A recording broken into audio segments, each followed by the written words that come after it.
Styuardessa bo'lib 2 yildan beri ishlayotgan bo'lsam ham, bugun birinchi marta 4 sektorlik reys uchaman. 4 sektorli reys bu bitta shaharga bir kunda 2 marta uchib borib, qaytib kelish. Ya'ni biz bugun Bakudan Tbilisiga uchib borib, samolyotdan chiqmasdan boshqa yo'lovchilarni kutib olib, yana qaytib kelamiz. Va Bakuga qo'nganimizdan keyin yana xuddi shuni takrorlaymiz.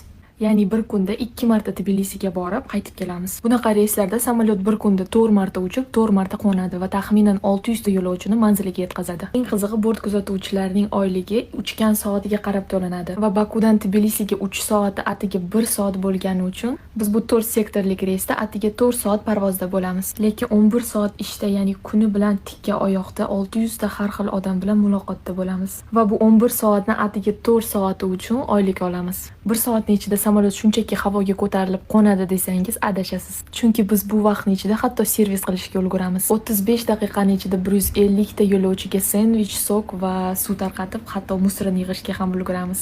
Bunaqa reyslarda dam olish u yoqda tursin, ba'zida hatto suv ichish ham esimizdan chiqib qoladi. Keyingi safar bort kuzatuvchilik bu chiroyli formada butun dunyoni sayohat qiladigan kasb deb o'ylagan paytingiz shu taraflarini ham o'ylab ko'ring. Men esa o'zimga sabr tilab reysimga ketdim.